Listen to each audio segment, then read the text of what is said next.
Hello and welcome to this new video.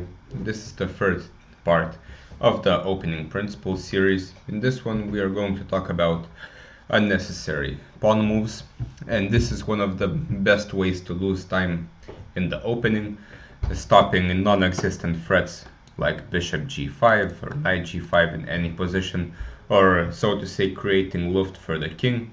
We have all seen this, but every time we do this we lose a whole move which we could have used to spend on development, and then we would have more pieces in the fight whenever the fight starts. So this is a bad habit that we should try to avoid. So let's take a look at a few examples in which black made, well, not black, but someone made unnecessary pawn moves and paid dearly. So in this one we have the Caro-Kann, knight c3. So here black decided on the move b5. And of course this should ring alarm bells, moving 3 pawns in the first 3 moves.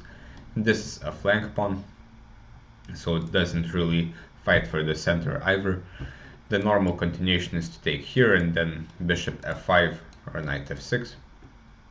And now white has to decide on which Caro-Kann to play, and he decided on e5.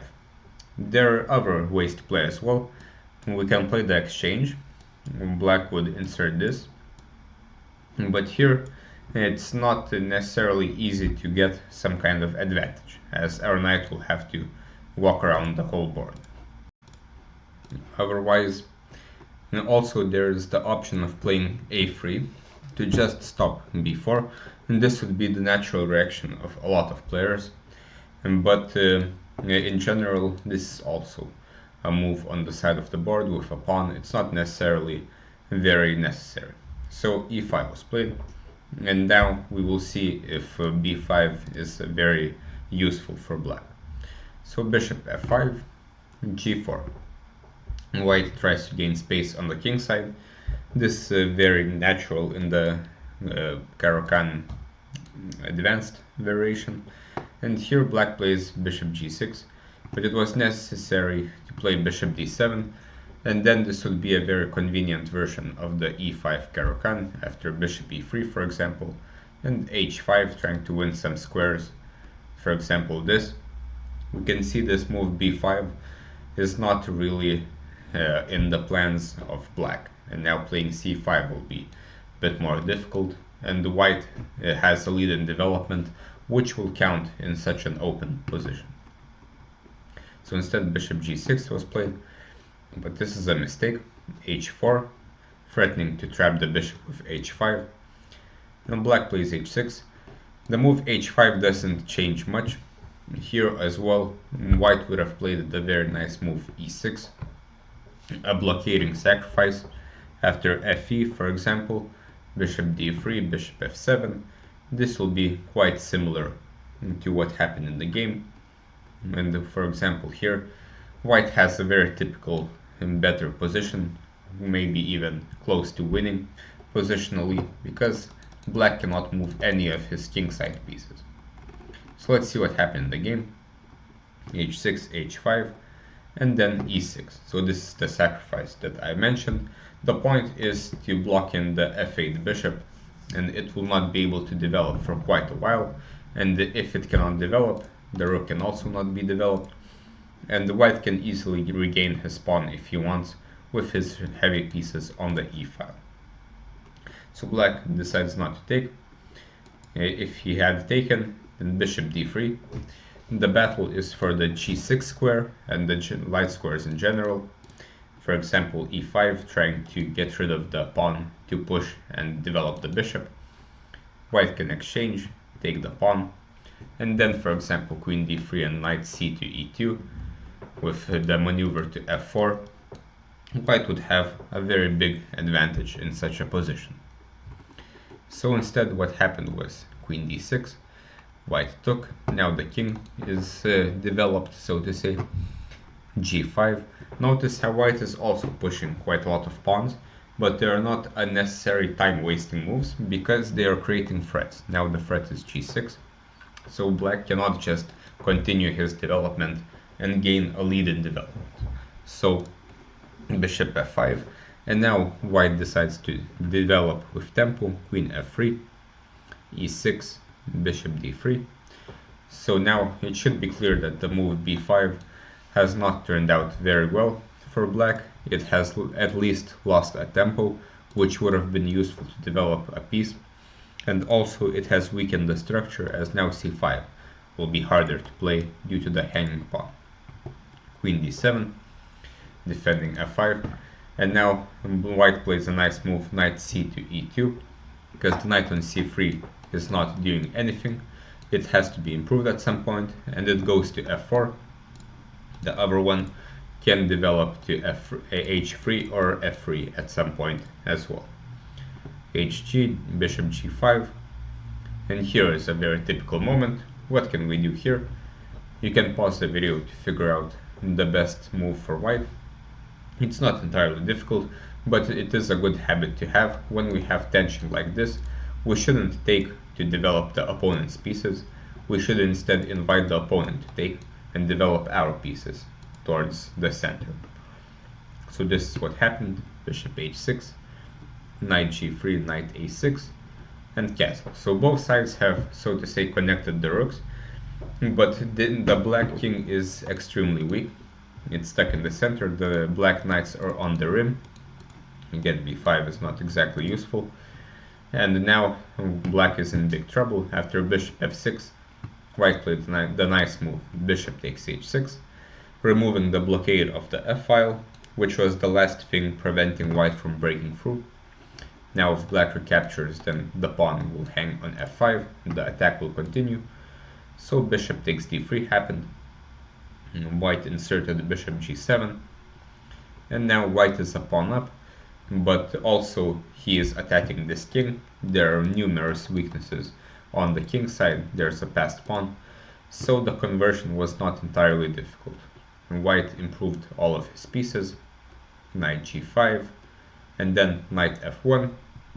Even in such an open position, white has time to maneuver the knight for many moves until it reaches e5 or any other square. So knight d2 and knight f3. So this maneuver is on the board. Rook e8, rook e1, c5, and the black king is very active, but unfortunately we're not very close to an endgame. And after knight e5, few moves later, black was forced to resign because there is not that much to do. Knight g6 is already a fork, but there wasn't many defenses anyway. Rook f5, knight e6, and black decided to resign. So this was a nice example of how one useless pawn move could really ruin our chances to defend against a strong player. The next example is a very classical one. Let's take a look. d4, knight f6, and we have the Nimzo Indian e3 variation, the Rubinstein variation, castles, knight e2, d5, a3, and bishop e7. And after cd ed we get a standard Carlsbad structure. Well, this bishop is usually on g5, now it's blocked in, but white got a bit more flexibility with his knight, and now he plays knight g3. And this is not a very active square for the white knight. Generally knights prefer to be in the center, but now this one is a bit offside, and it spent 2 tempi to get there. So already we can see white has 2 pieces developed, while black has 4. I'm saying 4 because castling is a move that develops 2 pieces in one move, because developing the king in the opening means getting it out of the center, while developing the rook means getting it out of the corner. So we have basically developed 2 pieces, and this one as well. Instead, white should have probably played g3 to develop the bishop to g2, then generally white castles kingside, plays f3, and then tries to play e4 somehow.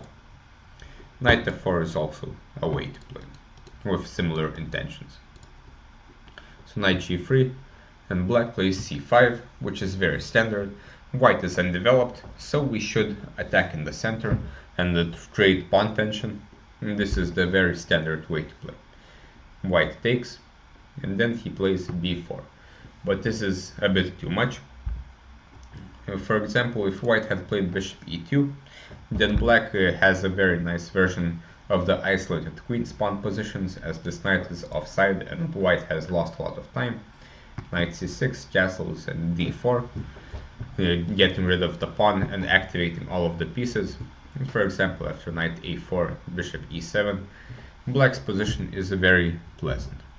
So white should instead play bishop d3, and after some natural moves, bishop e6, and the knight c to e2 to stop d4. After rook c8 and bishop d6 and a5. In a standard position like this, chances are roughly equal. Black does have the isolated queen pawn, but he does have the c-file and the nice outpost for his knight on c4. So this should be enough compensation. But in the game, what happened was b4, and now black decides that it's time to play actively in the center, and he does not react to the attacked bishop, instead counterattacks with d4. Of course, if white takes, then this is quite tragic for white, as now all of the lines are open, the knight is pinned, white has only 2 developed pieces, black can continue developing with tempo, f2 is also weak, and probably white is just lost. But bc happens, of course, and black takes the knight on c3. So here white could exchange queens, but this pawn is not that easy to regain. Well, he can go knight e2, but black would play knight e4 to defend the pawn and to attack this one. And for example, if f3, in such a position, white is still undeveloped. White does have the bishop pair, but black has the queenside majority, which is easier to create a passed pawn with, and he has very good development, ideas of knight b3, bishop f5 or bishop e6. Black has some initiative here.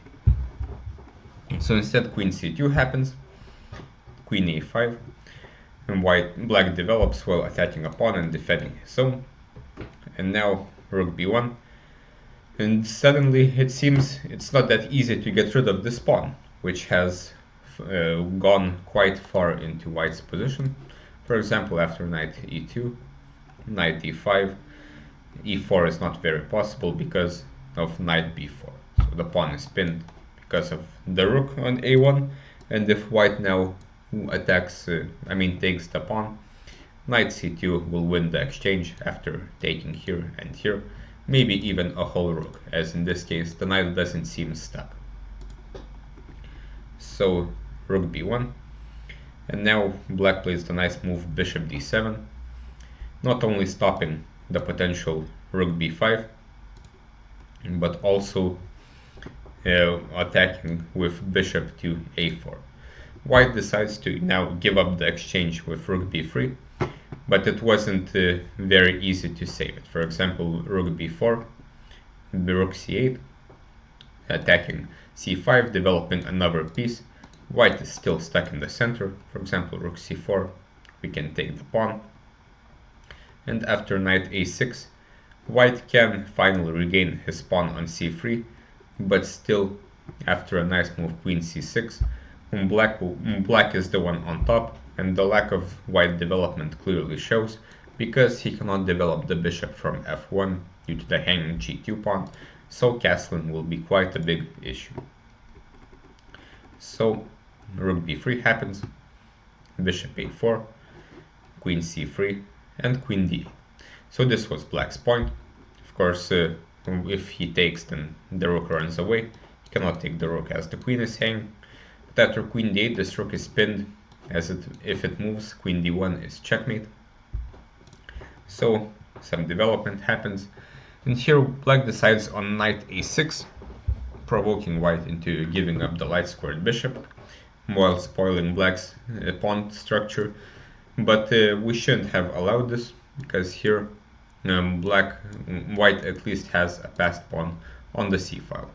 Stronger was to just take the exchange, and after this or queen takes, knight bd7, this pawn on c5 should be lost. So knight a6 happens, white takes, castles, and we get this position. Now finally both sides are developed, but white has incurred big casualties. He is an exchange down. He does have a pawn, a passed pawn, but it's not too strong yet. Now rook b8. If rook c8, white would have the nice move a4, with the idea that if black takes, then bishop a3 will skewer the rooks. So rook b8, queen c2, queen d5, and e4. One idea for white is to play knight f5, with the point of putting the knight on d4 and advancing the pawn to c6 to keep it protected. Perhaps this would give white quite decent chances to hold. Instead e4 happened, queen b3, queen e2, and queen b5. But now white decided to give up his pawn on c5, with queen f3 trying to attack on the king side. But better was queen c2, with the idea of playing bishop e3, and white should be fine. So queen f3, queen c5, and knight f5. So white is trying to attack, but unfortunately this attack will not really work. More tenacious was bishop f4, but after rook b5, there is a nice line with knight f5, knight e4, with the idea that if here then here. So knight g7, a desperado, but we can play queen d5. This knight is now kind of trapped, and after knight h5 we can take it and then play queen f5, and gradually black should be able to realize his extra exchange material advantage. So instead knight f5 happens, but now after rook b1, white cannot get to the g7 square as black's counterattack arrives faster. Now the bishop is hanging, so queen f4. If queen g3 threatening checkmate, then just g6, white has nothing. And after queen f4, black took on e4, deflecting the queen from c1. And the rest of the game is not entirely related to this opening principles video, but black gradually got the win.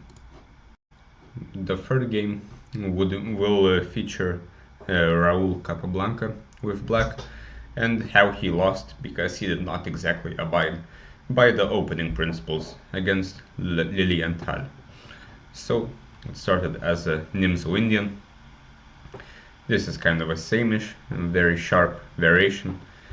And now black played this move d5.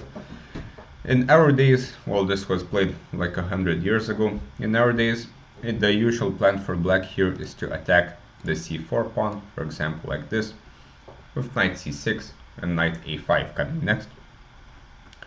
But d5 is kind of playable.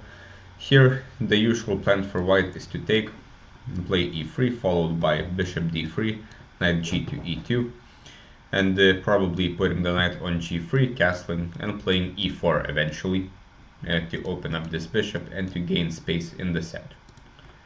So bishop g5 instead. Modern theory doesn't really agree with this. h6, bishop h4, bishop a6, and e4. So white is gaining his center here. And here black should have fought against white center with d takes e4.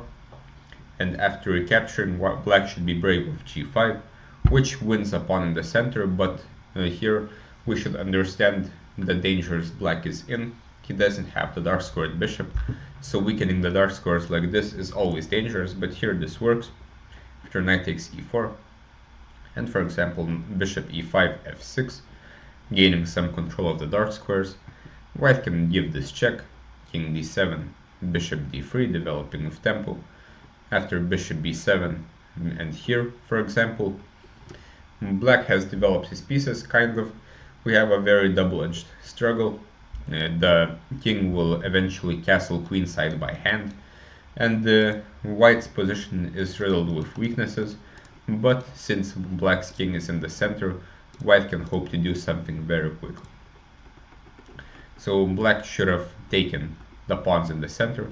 Instead, black plays bishop takes c4, but this move doesn't win any material, so it doesn't really make sense to exchange pawns like this if we're not getting anything. So white took, queen e4, and took this pawn. After queen c6, white avoids the exchange and finishes development, and now white has a very firm center, which is also defended from the sides by the pawns, so this gives white a clear advantage. Black plays rook d8. This sets up an x-ray against this queen, thereby stopping e5 because now black would take, and white cannot recapture. But as we will see, this will become a problem because now this knight on f6 is pinned, and the threat of e5 will come back. Instead, black should perhaps play more actively, since statically he is not doing very well.